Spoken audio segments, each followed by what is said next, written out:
My name is Dr. Oladapo Yeku, clinical assistant in medicine at the Massachusetts General Hospital. Today we have an exciting panel to discuss CAR T in solid tumors. I'm just going to list everybody by their first name, and they'll have a minute to briefly introduce themselves. Jennifer. Hi, thank you. I'm Jennifer Brogdon. I am representing Novartis Institute for Biomedical Research, which is our R&D arm of Novartis. And I sit in the immuno-oncology department and lead our preclinical pipeline of CAR T and next generation cell therapy research. Jay? Hi, I'm Jay Short. I'm Chairman, CEO, and co-founder of BioAtla. We're a phase 2 stage company, also a public company, and we're focused on a range of therapeutic indications, including immuno-oncology, as well as other specific indications and platforms. Barbara. Hi, I'm Barbara Sasu. I'm Chief Scientific Officer of Allogene Therapeutics. We're a company entirely devoted to allogeneic cell therapy for cancer. We're starting in heme malignancies and now happy to move into solid tumors. And we're spending about half our time developing new targets and half our time on new technologies for allogeneic cell therapy. And Newt. Yeah, hi, this is the Chief Technology Officer for Mustang Bio. We are located in Worcester, Mass, west of Boston. Small biotech company focusing actually on manufacturing of cell therapies. Mustang has 6 CAR Ts in the pipeline, 3 for solid tumors, 3 for liquid tumors. And on top of that, we also have a gene therapy for ex-kids. So we have a pretty rich pipeline that we manufacture in-house. Thank you so much. Jennifer, perhaps we can start the discussion. How would industry and investor strategy for CAR T and solid tumors be characterized? And in your opinion, how has it changed over the last couple of years? Thanks. I think this is a great question. You know, ever since the first approval of CAR T back in 2017 with Kymriah, the field has really exploded tremendously, both from the pharma perspective as well as small biotech. And of course, so much happening in the academic space as well. And I think what we've seen is clear success rates and curative potential in the heme malignancies against B-cell targets such as 19 and BCMA, where we now have 5 approvals across the different companies. But particularly in the past 2 years, you know, as people are trying to figure out how do we crack into solid tumors and these bigger indications, we're seeing a lot of interactions between big pharma and biotech in mergers, acquisitions, as well as research collaborations that really are leading to a number of different approaches, not just from the CAR T point of view, but also expanding into a number of different cell types and different modalities. So it's a really rich area now for innovation and investment. Jay, what do you think? Well, I think the success that we've seen so far is very exciting, just as we've heard from Jennifer. But I think that one of the big challenges is when you move to solid tumors is the fact that first off, you have a lack of specificity on targets. You'll see those on a lot of normal cells, kind of hard to find targets that are only on the tumor type. And so in addition, they're frequently on other organs and things that you can't do without, whereas you may get away without your B cells. You're not going to be doing that with some of the solid tumor targets. So this exacerbates some of the challenges related to certain toxicities, and you certainly don't want these very, I think, significant cytokine-related toxicities that occur by activating in the periphery. So, so you have kind of a series of questions: target limitation. You've got more difficulty penetrating those tumors with your specific agents. There's more heterogeneity within those tumors. And of course, you have T cells there, but if you're bringing in new T cells, you've got to be able to infiltrate that tumor. So the challenges are quite large. And so our company's focused on how do we increase target specificity. And our technology is based on that we've developed as conditionally active biologics, which are really only activated in the tumor. They're not prodrugs, so there's really no clipping by protease of some masking agent. What we discovered is that there's a whole series of these particular positive charges surrounding all targets. And there was, I think classically we thought of these kind of targets being covered by a network of water molecules. We discovered that there were a lot of physiologically negatively charged molecules that would bind to those, but only would bind to those particular positive charges on a target inside your normal tissue environments. In a tumor acidic environment, those charged molecules would bind a hydrogen atom, be ripped off and create new antigenic sites. And so we've learned that you can put negatively charged amino acids, and it can also be chemicals, but put those into, say, antibodies and specifically target those sites in the tumor while leaving your normal, the targets on normal cells alone. So this, and long story short, widens the therapeutic window. And I think that's the kind of thing, not the only thing that can be done, but it's one of a very important type of strategy to create that specificity so that you can ramp up potency and be able to really deal with these solid tumors. So sorry to be so long-winded. No, that's all right. I think you've mentioned some points that I think we'll be exploring sort of as a panel in some of the oncoming questions. But I think the idea that we need a variety of different strategies and a lot of different minds thinking about this from different angles is sort of the resonating approach here. So Jay, while we're on that topic, does the lack of tumor antigen specificity, as you mentioned, in solid tumors, does this mean that a lot of the lessons that we've learned from liquid tumor CAR T constructs won't translate very well? And does this mean we need to start over and just think this through afresh? Well, a simple way to think about it from my perspective is that you have a lot of bispecific molecules where you're activating T cell against the tumor.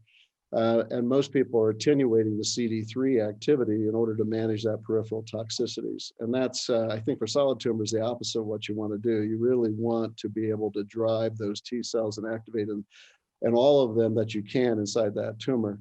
And so I think the challenge is, can we go in with a greater strength from a bispecific standpoint? And if you just translate that to CAR Ts, what is the way to activate those CAR Ts with better signaling? And I think the third generation and so forth, every generation, we're getting better at that, but we're hitting this wall of how do we manage the toxicities. And so, and I'm talking about systemic treatment as well, so not localized.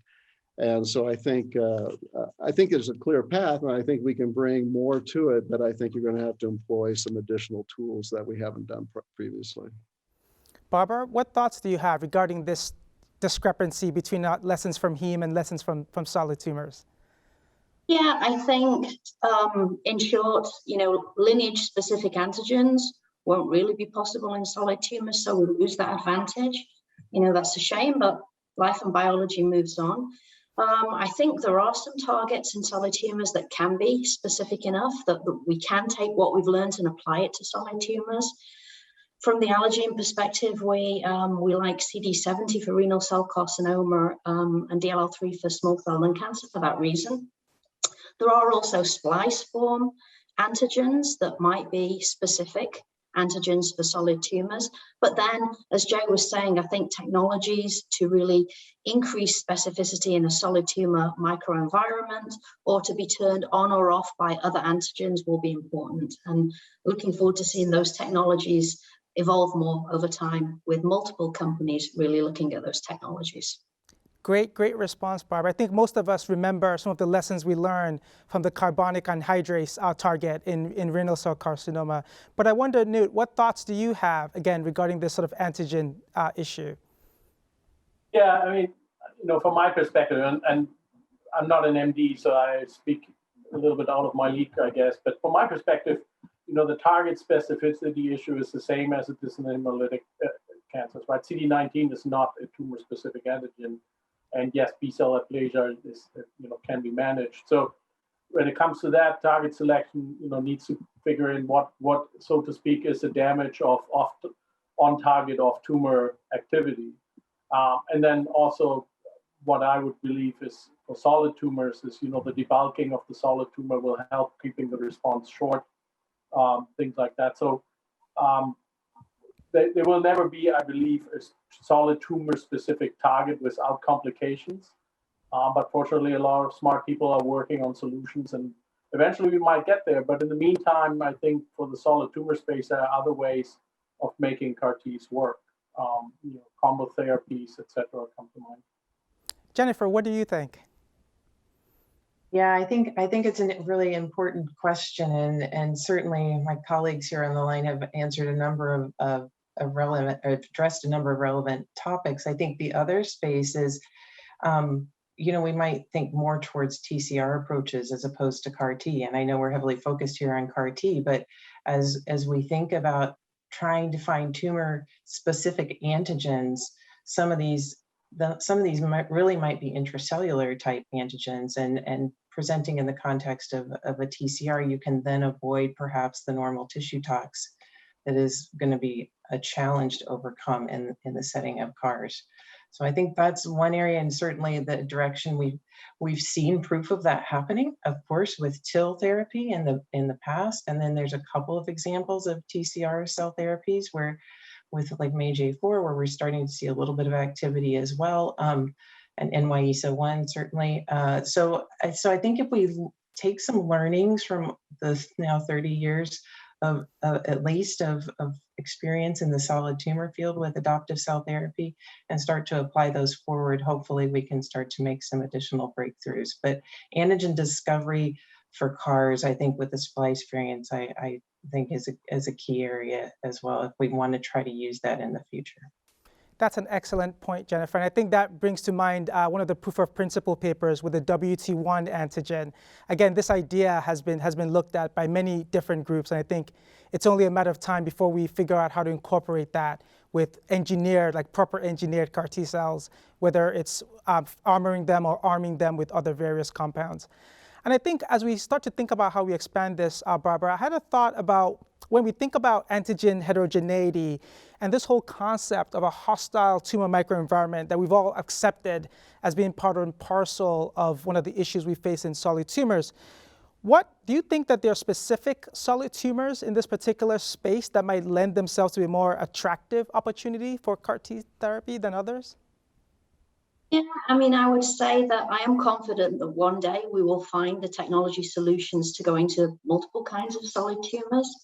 Right now, I think it's a good idea to start somewhere where the environment is a little bit easier and ease into the more difficult solid tumor types. So, Allogene, we've prioritized solid tumor types to start with that are IO responsive. We know T cells should infiltrate them. We know that if necessary, combinations with IO agents may help to overcome effects of the tumor microenvironment. And so, we're starting with renal cell carcinoma, but other cell types such as melanoma or even immune deserts such as prostate. They don't have negative factors in there, so if you can drive a T cell response and get them in there, they may be good places to start.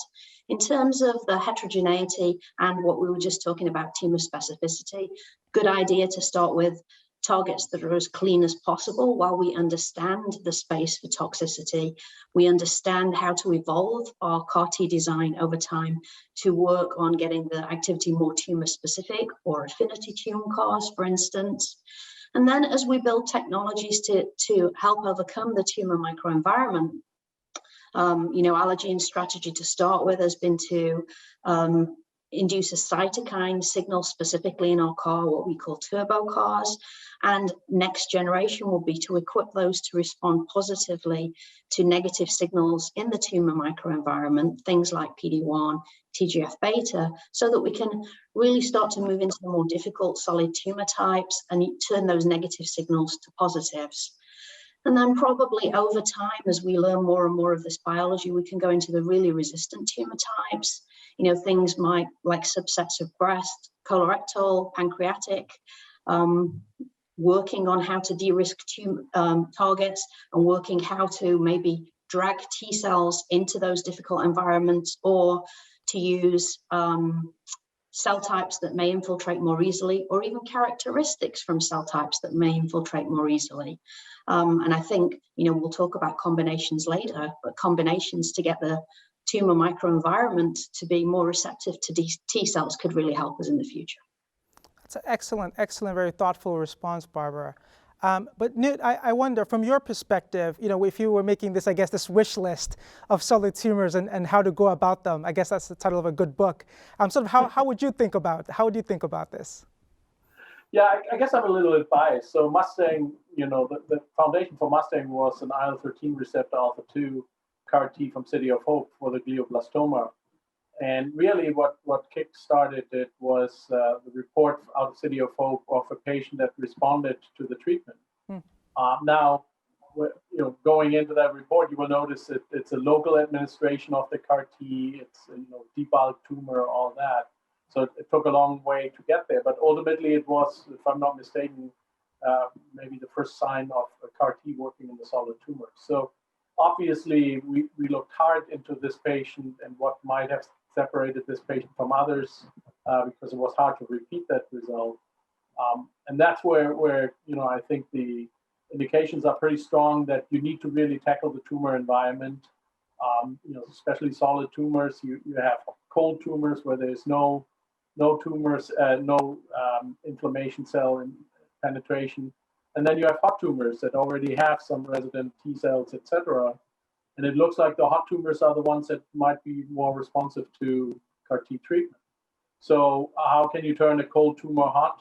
There are multiple ways. We at Mustang believe that an oncolytic virus is a good idea. So we're going to start in the next 12 months or so a trial with an oncolytic virus in the combo of the CAR T and see if we can make the tumor hot and then come with a CAR T in the local administration. So again, it's I think we're taking a stepwise approach as we should.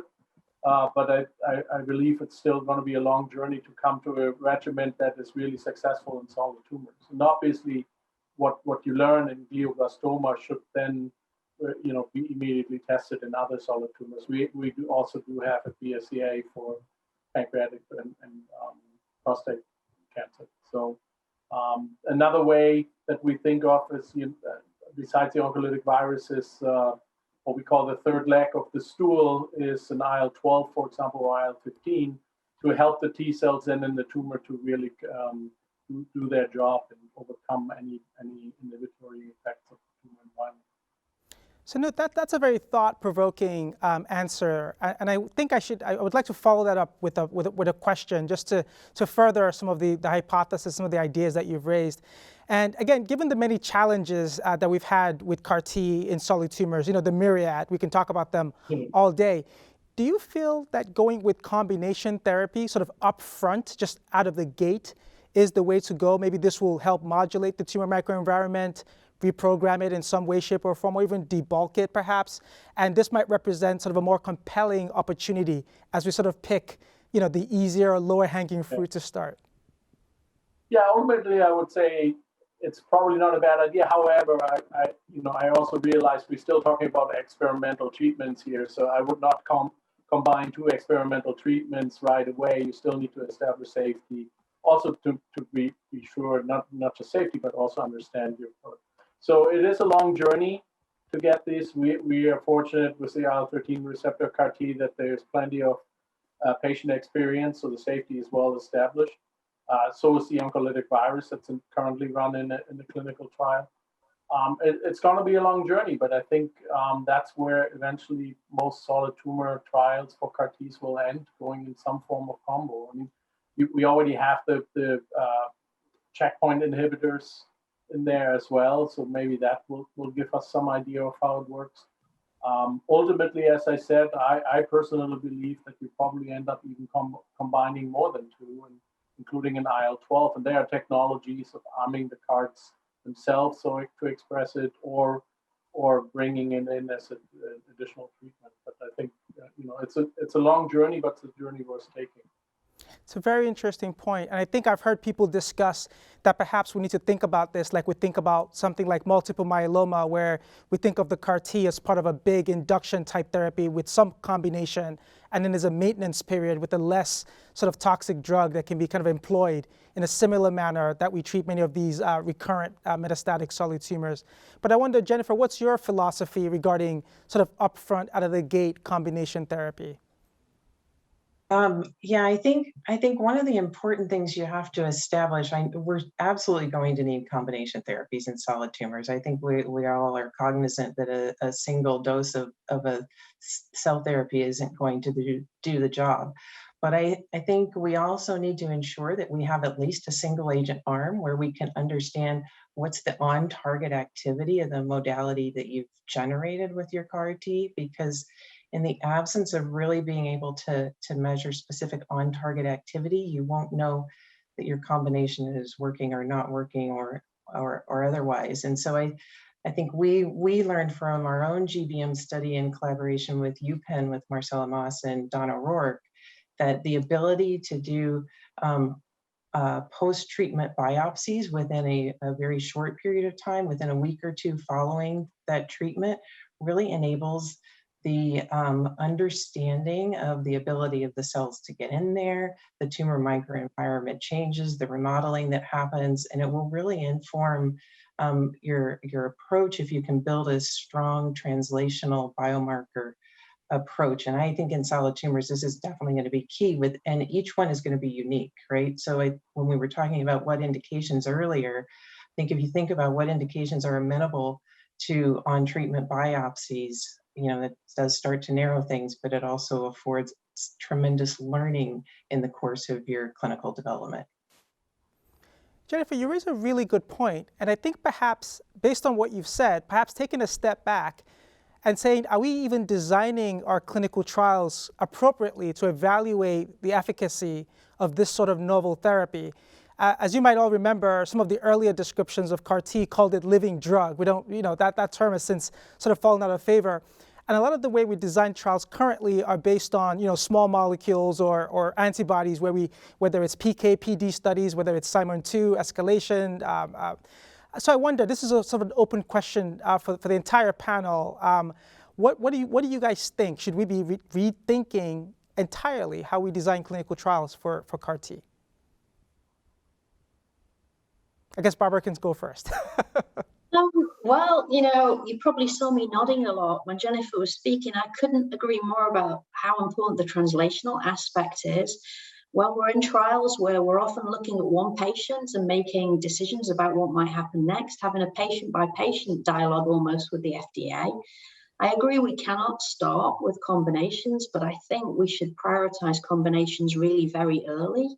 Given the severity of the disease, the life-changing nature of these therapies, and how we can tell from extensive translational work, patient by patient, what we might really want to do as our clinical trials evolve real time.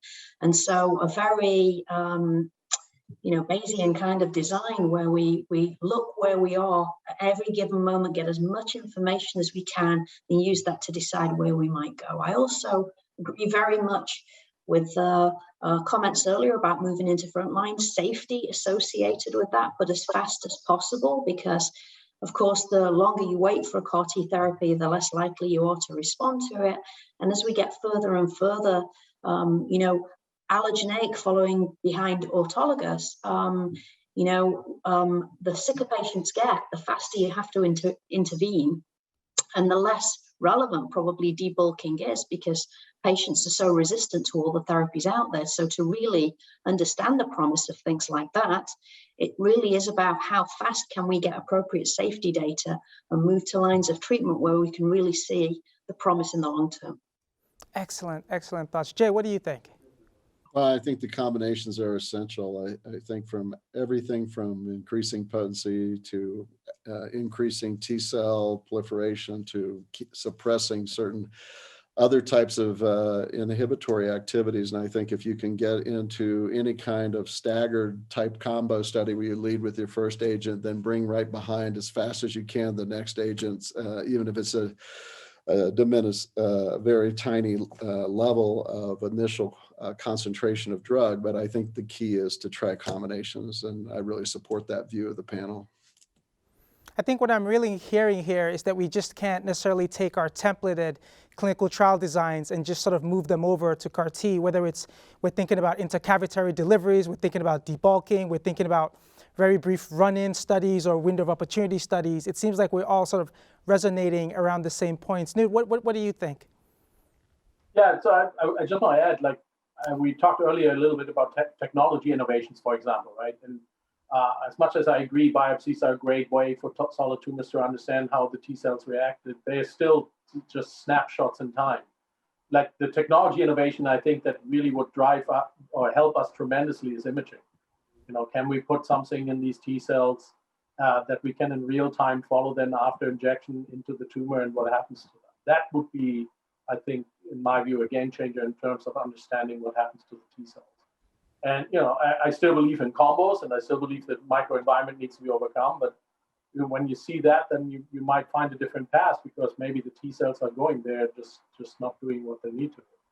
So that's number one. Number two is debulking, in my view, is a critical element, especially also for the safety aspect. We know that from the liquid tumors, right? If you have a large tumor mass to deal with, you're gonna have a large CRS coming potentially, and that is dangerous. So if nothing else, I'm in favor of debulking simply because the reaction to the treatment will be less severe. So I have a few seconds left. Jennifer, what closing thoughts do you have regarding since you sparked this part of the conversation? Yeah, I think it's important for everybody to recognize we are still early in understanding how to tackle solid tumors, and it is going to take a lot of innovation, a lot of creativity, and a large field of investment to figure out how to do this. But there are patients waiting, and so I think it's incumbent upon us to see how we can push the envelope into that next wave of transformative therapies. Thank you so very much, everyone. I guess we won't be throwing our chemotherapies off the shelf just as yet, but I really appreciate the time and the expertise of the panel. I think we've had an excellent discussion here today. Thank you.